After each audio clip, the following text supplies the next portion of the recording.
মন্ত্রী হয়েছি, আজকে আমরা সংসদ সদস্য হয়েছি, কিন্তু স্বজনদের কিভাবে ফিরে পাবো? আমার বাবা তো নেই, আমার বাবা মারা গেছে, এই জন্য আমার মন ভালো না। আমার মেয়ে, সেও বুঝতে পেরেছিল যে আমরা আর নেই, আমি মারা গেছি। তাদের পরিবার হাসলেই বাংলাদেশ হাসবে, বাংলাদেশের গণতন্ত্র হাসবে। তারা যদি না হাসে তাহলে বাংলাদেশ হাসতে পারবে না। আপনাদের মতো, আপনার পরিবারের সদস্যের মতো আমিও গুম ছিলাম। আমি গুম থেকে ফেরার পরে যখন আমার পরিবারের, আমার বাচ্চাদের কিছু কথা শুনেছি, শুধু একটি কথা আপনাদের সামনে আজকে আমি বলবো। আমার বাচ্চা যখন 4 বছর বয়স, আমার বড় মেয়ে, তখন আমি গুম। আমি আজকে 8ই মার্চ, আমি 6ই মার্চে গুম হয়েছিলাম। ঠিক এই সময়টাই আমি গুম ছিলাম।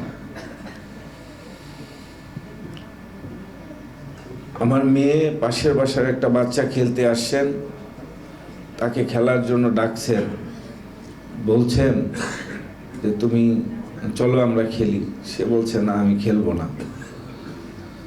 বলছে কেন খেলবা না? বলছে আমার বাবা তো নেই, আমার বাবা মারা গেছে, এই জন্য আমার মন ভালো না। তাহলে কেমন সময় পার করছে?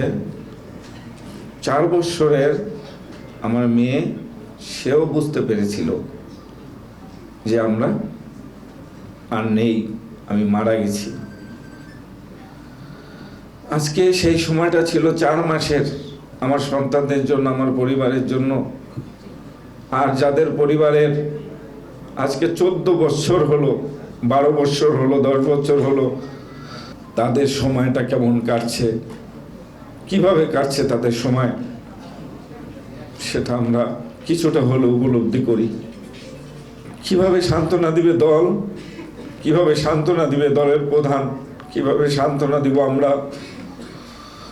মন্ত্রী হয়েছে, আজকে আমরা সংসদ সদস্য হয়েছি, কিন্তু স্বজনদের কিভাবে ফিরে পাবো? সেই সহযোদ্ধাদের কিভাবে ফিরে পাবো?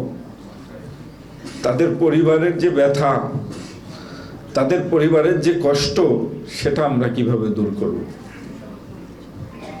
সেই জন্য সংসদ সদস্য হলেও হাজার মানুষের ফুলের মালায় সিক্ত হলেও কখনোই আমার মুখে হাসি থাকে না। অনেকে বলে যে একটু হাসেন, আপনার মুখটা কেন অন্ধকার?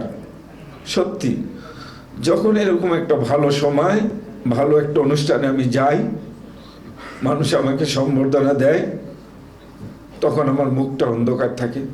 তখনই আমার সেই সহযোদ্ধাদের কথা মনে হয়, যে যারা শহীদ হলেন এবং যারা গুম হয়ে রইলেন, তাদের মুখে হাসি ফোটাবো কিভাবে আমরা? কিভাবে তারা হাসবে? তারা যদি না হাসে তাহলে বাংলাদেশ হাসতে পারবে না। তাদের পরিবার হাসলেই বাংলাদেশ হাসবে, বাংলাদেশের গণতন্ত্র হাসবে। সেই পরিমাণ নির্যাতিত হয়েছে জাতীয়তাবাদী দল এবং জাতীয়তাবাদী দলের কর্মীরা এবং তাদের পরিবারেরা। সেজন্য মাননীয় মহাসচিবকে বলবো, সকল ব্যস্ততার মধ্যেও আমরা সবাই যেন সেই পরিবারগুলোর সাথে থাকি, সেই পরিবারগুলোর কথা বলি। মাননীয় প্রধানমন্ত্রীর কাছেও আমার এই আহ্বান। সকলকে ধন্যবাদ। বাংলাদেশ জিন্দাবাদ। জনাব তারেক রহমান জিন্দাবাদ।